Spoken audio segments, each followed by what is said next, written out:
Hey,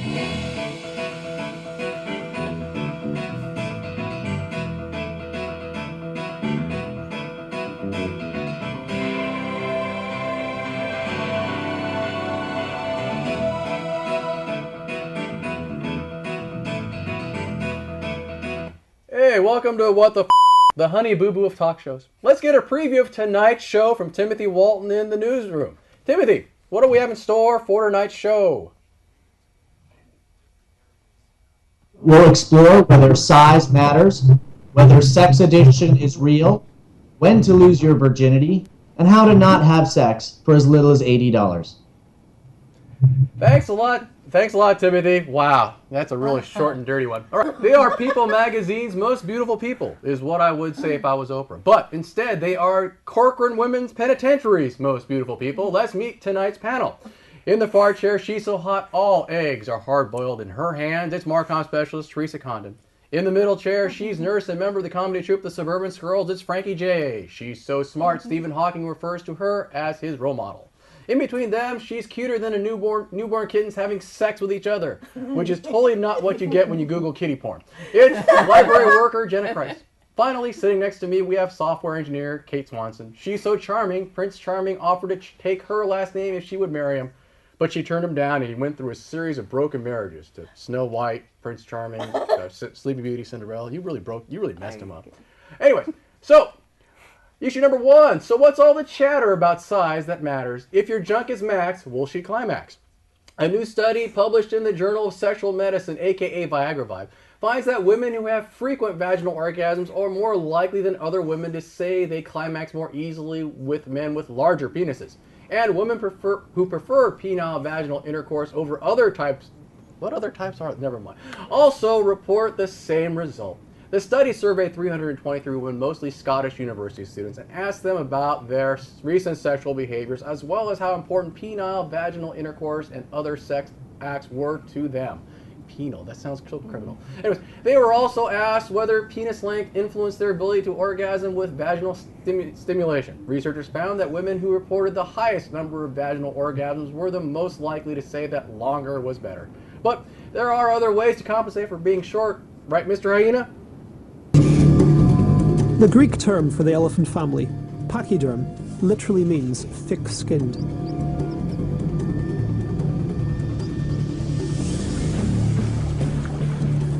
And now the first bite, there he goes. But the hyena has found an easy way in. This guy's just going for it. Fantastic, absolutely amazing. Most of your predators will actually start feeding on a carcass from the rear end like this. Yeah, the softest part is obviously the anus, so they, just like vultures, they go for that first. Don't they all go for that first? Talk about using your head. Oh my God. Teresa, agree or disagree? Well, they always say the more the merrier, and this could be referring to parties or, I mean, in this case, penis size. So, yes, I would agree. Okay, can you verify this from personal experience? No comment. All right, okay.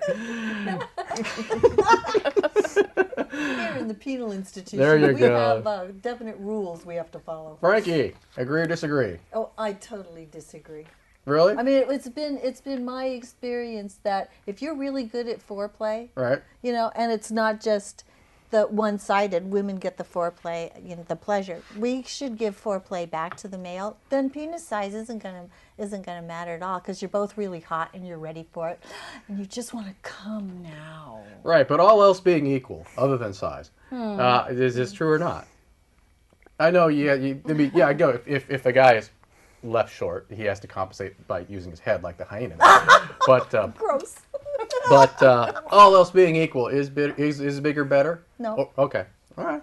And do you have enough, unlike Teresa, do you have enough experience to have a accurate sample size? Yes, and no comment after that. So you have an accurate sample size? I have a gradation. Before I was married, I had it on a grid. What did your bell curve look like? It looked like just like a bell curve. Okay. You know? And where did it center? About 7 inches. Okay, there you go. Okay. And ladies and gentlemen, that's what she said. Okay. Jenna? Agree or disagree? Size matters. They were just talking about length. I mean, what about girth? Well, what about girth? But they were just talking about vaginal orgasms, and Right. it seemed like they were sort of preferring vaginal orgasms to other varieties of orgasms, and I don't know, I thought the weird preference thing was weird. Well, there are other types of orgasms, correct? Correct. Now, as a man, I don't know about this, but as a woman, I just have to take your word for it, because all men have to take women's word for it, right?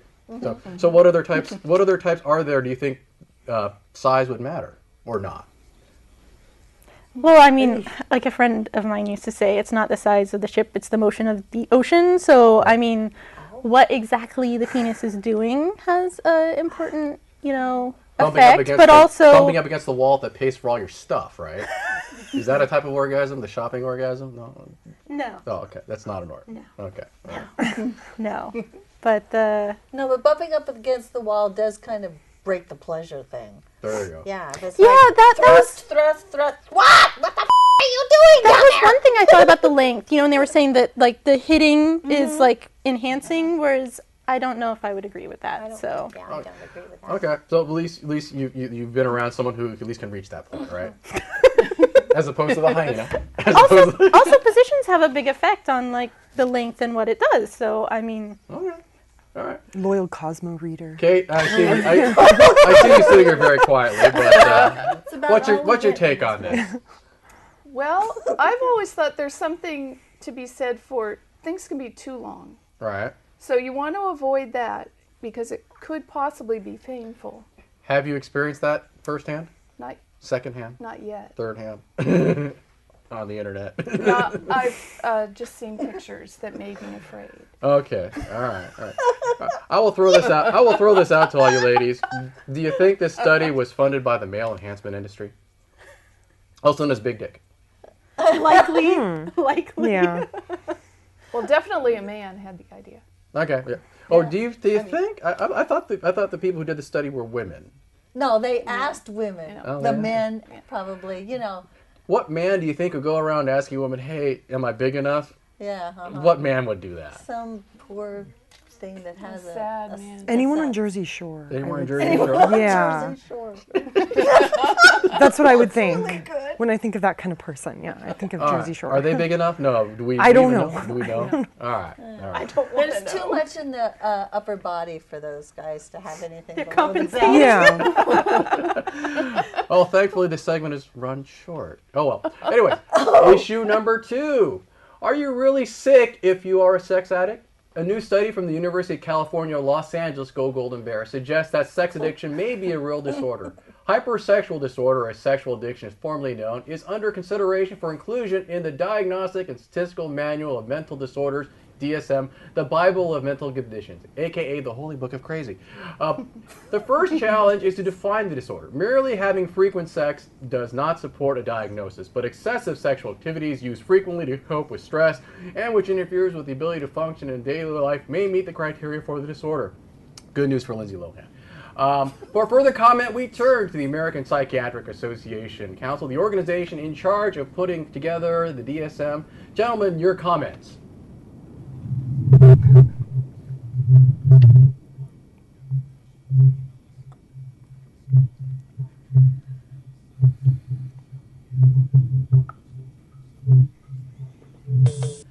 Wow, I guess they're going to take a while to debate that issue, but I love those. That's the lamest junket ever. Really? Those undergraduate students had nothing else to do but help the physics department with some kind of experiment, right? Frankie, you're the nurse. Oh yeah. Is sexual addiction real or not real? Illness. As far as illness, I think the sexual addiction is more of a symptom than an actual diagnosis. Right. It's related to a deeper problem, Such as? which Freud tried to allude to years ago, and now we're just what are we all coming back to this old Freudian concepts? Perhaps, I don't know. The symptom of what? What larger problem? See, that's the thing. The article really didn't delve into it, but it could be maybe too many stresses in their life from their childhood. Okay. Maybe mothers really were horrible to their sons, or fathers really got into it with their daughters. Ooh, all kinds of juicy things. But does it give you a clue that it seems to happen to men more often than women? Well, it may just be coming to the surface that because men are out there more, but there may be women who have the same problem. So you think this is actually an illness, but it's a symptom of something else. You don't know what it is. That's exactly correct. All right. Kate, now you're the software engineer, so I'll ask you, since you know, in terms of the mental. Well, anyways, what do you think? Well, I think it's interesting that psychiatrists are defining this by if they can all agree that someone has it or not. That doesn't make any sense to me. It doesn't? No. So if someone just has to, I mean, right, you saw the description, right? It interferes with their ability to cope with daily life. Yes. They use it to cope with stress. Yeah. They do it excessively. I don't know what excessively is, but yeah, I guess it depends on who you ask. But so you're not buying this at all, or? I guess I'm buying, since psychiatrists think they can define it, then they're allowed to define it. But why they're doing that, I don't really know. Okay. Is there a conspiracy theory you can think of? Ooh. I'm sure there is. All right. I should probably get a lawyer on this. Wow. Jenna, what do you think? Are you buying this or not? Yeah, Sexual totally addiction, buy it. illness or not? Yeah, I mean, there's all sorts of addictions that they don't have to be chemical, you know, like nicotine or drugs or alcohol. You know, there's a set of behaviors that go along with addiction, and when you do something that you feel compelled to do, I mean, brain chemistry causes things to happen that, yes, I buy it. Okay. So how would you treat it? Other than watching this show? Which would turn you right off. Totally right off. Lots of therapy. Lots and lots of therapy. Well, what kind of therapy? You want me to say sex therapy, don't you? No, I just figured just watch the hyena video again. Aversion therapy. Aversion therapy. Oh, yeah. Not to be confused Negative with reinforcement. With aversion therapy, yes. Aversion. See, this is what happens when I do the stories in the wrong order. But Teresa, what about you? You buying this? Yes, I do believe that might be an actual addiction. And so that was actually the question I was going to ask, because I'd be interested in reading the follow-up to see once they do define this. And it does seem like there's a lot of gray area in defining this as an addiction and what is excessive. But once they do that, how would they treat this? Because if it's a known problem, how would they go about treating that? That would be definitely be interested in seeing how they would plan to do that. Well, didn't you tell me in the green room that you wanted to be the therapist that cured men of this illness? Well, I mean, I'm in school still. Oh, there so you we'll go. see. All right. Maybe I'll get there someday. All right. Sadly, we are out of time for this segment. On to our first break. Oh. All right, we are back from our first break. Issue number 3. Will the relationship be great the longer for sex you wait? Researchers at the University of Texas, go Aggies, have found that people who lose their virginity after their teenage years are more likely to enjoy satisfying relationships later in life. They found that people who didn't have sex until they turned 20 or even later are more likely to end up in happy relationships, and that these people are less likely to be married and are more likely to have a college degree and work in a well-paid job. They also found that the association held up even after taking into account genetic and environmental factors into account, and could not be explained away by differences in adult educational attainment, income, religiousness, or adolescent differences in dating involvement, body mass index, or attractiveness, ugliness and all that stuff. You know who likes this news? This guy.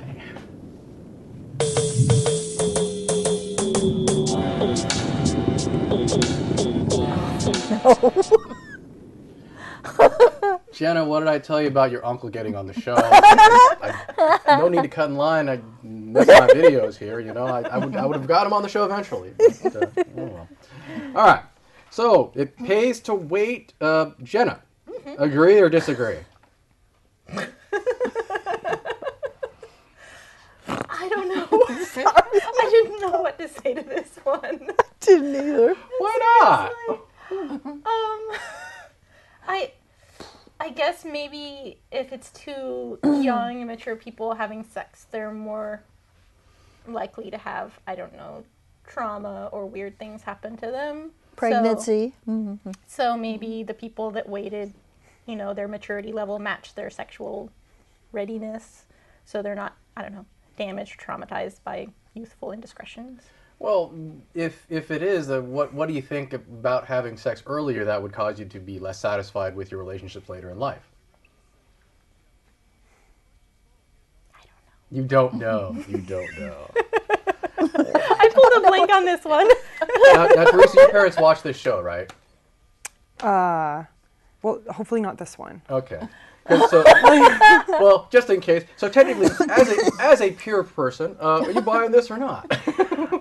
I mean, it sounds kind of like to me, it was all those goody two-shoes in high school who just couldn't get a date. Were probably trying to justify their datelessness. Yes. Now, later, I mean, I'm sure they have well-paying jobs. I'm sure their lives are fine. Yet somehow they still feel the need to go back and say, see, it was all worth it. See, just because I couldn't get a date in high school. Yeah, but I triumphed in the end. But they also interviewed the teenage sluts in this survey, right? That's how they were able to get the comparison, right? Mm-hmm. So what are they saying? The teenage sluts? Right, the ones that had sex early. Right. Versus the ones that had sex late. So you have an explanation for the ones that had sex late as saying, okay, they're justifying their lives. Well, I would just think that's probably what this study, that's probably how it came about. All right. So you think that the ones that had sex early were honest about how miserable their lives were, and the ones that had they don't sex necessarily later, have miserable lives. It's just like slightly lower probability they have great relationships. So it doesn't really mean that okay, much. so you're basically saying that the people who waited are overcompensating, and it's really not that big a deal. Yep, Is that right? That's right. All right. In a nutshell. All right. Kate, you buy this or not?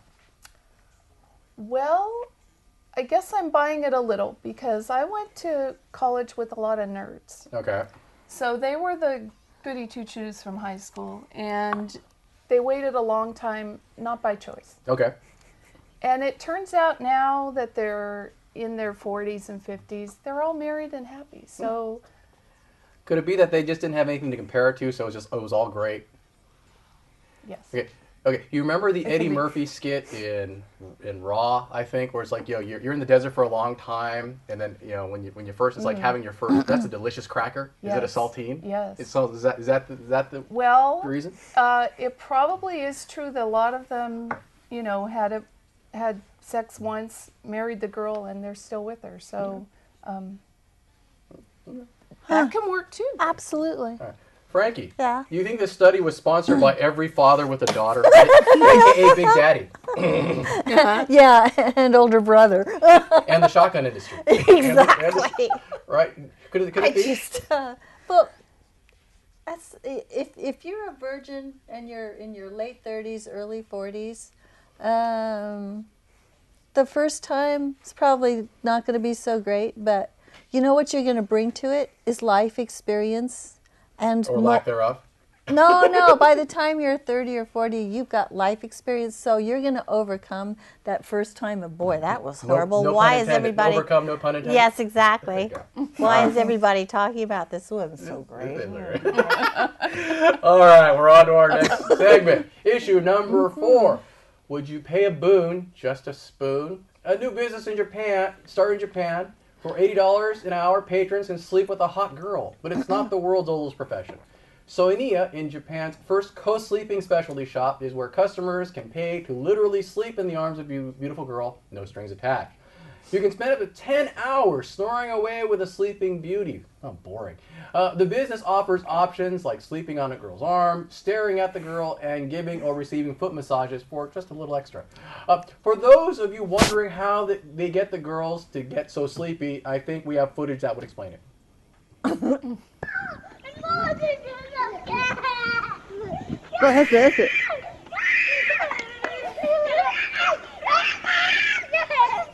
Go ahead, go ahead. Terrified kid. It's horrible.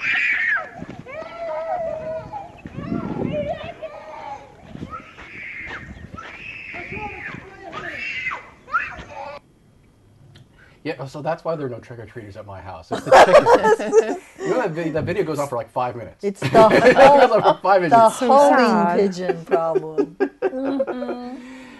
Kate, this is a good business idea or a bad business idea? Well, when I first read the title, I thought this is a great idea because when my husband's not here, Right. I can't sleep. I need someone in the bed next to me. But apparently, I am not the target audience of this. No, shocking, isn't it? I was a little shocked and disappointed, frankly. But the Japanese do sell a doll for women that simulates a man's torso. You can sleep on it. So we might be able to set you up after the show. Okay, thanks. Not unlike the sheep we were talking about earlier. Oh, yeah. Teresa, does this sound like a business? Does this sound like an occupational option for you? It kind of does, you know. I mean, I'm a pretty good cuddler. I have pretty good references, yeah. So I think if I'd applied, I'd definitely get the job. How many references do you have? We're not going to get into that. Or should I just refer to the first story? Well, I was going to say, wouldn't this kind of go back to the previous question where it's like, well, maybe that's how they can manage to wait so long. I mean, I'm just saying in Japan, for instance, like those goody two-shoes in Japan. Maybe this tides them over until you think you're turning 20s. Japanese? You really think so? Me? I'm turning Japanese? Oh, you don't know the song, do you? That song that song was out before she was even conceived, wasn't it? Right? What song? I think you're turning Japanese. Oh, yeah, I don't know that song. Maybe Timothy will pull it up in the fact-checking segment. Okay. Yeah, Jenna, is this a place you work at? No, sadly. That sounds like fun. That sounds like fun? Yeah. But you wouldn't work there if it was like here in the Bay Area? Because you could probably clean up with all the guys in Silicon Valley. Yeah. Google would probably just set you up right as long as you had like a good bouncer that was making sure it was just cuddling. They're just sleeping. What can they do in their sleep? They're not just sleeping. You know, they can pay to. You can pet their hair. They can pet your hair. They can put their head in your lap. You can put their head in. I mean, it's not just sleeping. It's they have to pay extra though, right? That's right. They do have to pay extra for that. All right. Now, you three are all seeing somebody. I'm not sure if you're married or seeing somebody. I'm married. Okay. So, would you let your significant other, assuming it's a man, patronize a place like this? I'll throw it out to the odd. No? No. I think marriage is about intimacy regardless of it would be an intimate act outside of the relationship even if there was no sex involved. So I would dislike it. It's a no. Correct. That's a no. But strip clubs are okay, right? Only if I got to go with. Oh, is that right? Is that the rule? I don't ask. I just say, have fun, have a good night. Don't ask. Don't tell me. Don't tell. Yeah, exactly. Well, I mean, if it's like for a special occasion or something, that's what people do. But, you know, the other thing is I would feel left out if he went without me. The strip club or the cuddle place? I guess both. Oh, okay. There you go. You think they might do a three-way cuddling? We'd probably have to pay extra, but I mean, I'd be willing. Okay. All right. That would be nice. As long as you don't videotape it. Well, maybe that's extra. And that could be extra. Memories. And you can get a foot massage. There you go.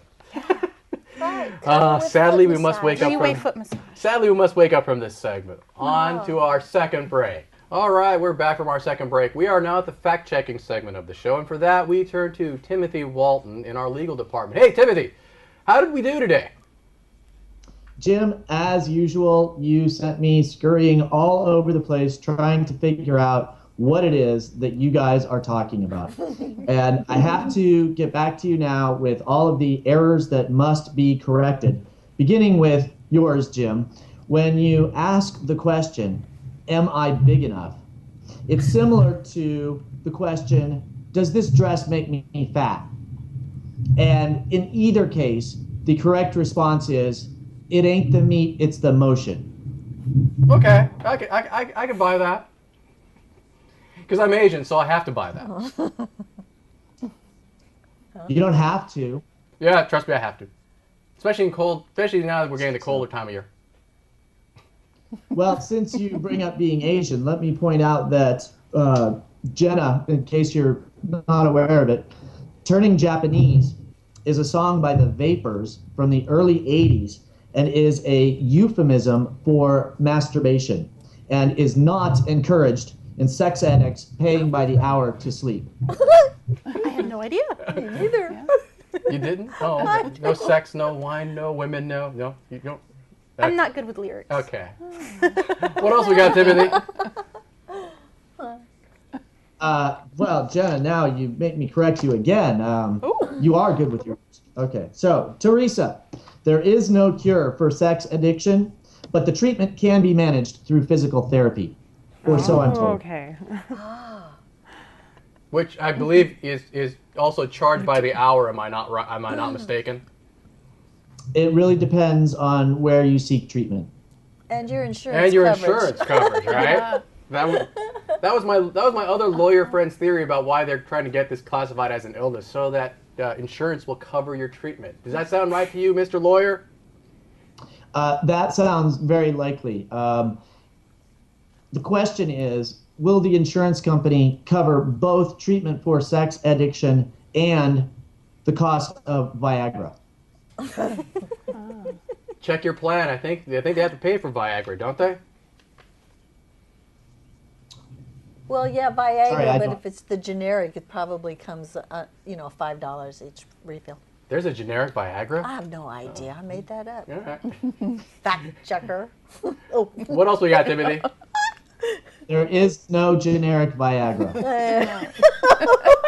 You know, he says that as a man with first-hand experience. Such conviction. He says it with conviction.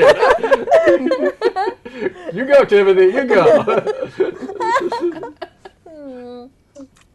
And Frankie, by the way, pregnancy is not caused by trauma.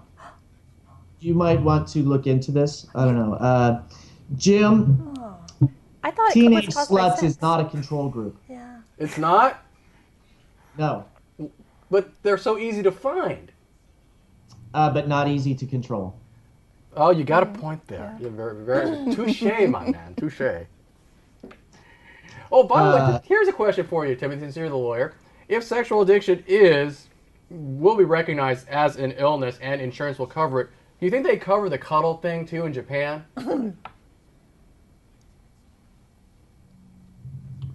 Insurance? Yeah. They only cover the flight one way, though. You have to pay your own way back. That's right. No, actually, we do. One of our other producers has a show about, medical tourism. I wonder if he'll do a follow-up on that, cuddling in Japan. Cuddle tourism. Cuddle tourism. Hugs across the Paid world. for by your insurance. See? It's like hands across the sea, cuddles across the sea. Hugs across the world. across We got a minute left, Timothy. What do you got for me? Well, I do want to point out to Kate that the nerds all do marry the first girl who will sleep with them. I knew it. And they're grateful for it, right? Well, who wouldn't be? And Frank, while you're researching some of these questions, you should know that life experience will not compensate for nerds waiting to grow a longer penis. Really? No, but I think we have pills for that. That's right. We have pills for that. Yeah, No it's the generic. generic ones that are covered by the insurance company that they go for. All right, Timothy, we are at the end of the show. Thank you very much. Hey, for all of you people who want to send us comments, snide remarks, or complaints, we have contact at Twitter, email, and Facebook. It's listed here below the screen when that jerk that down on there will put them down on there. But anyways, thank you very much. Later.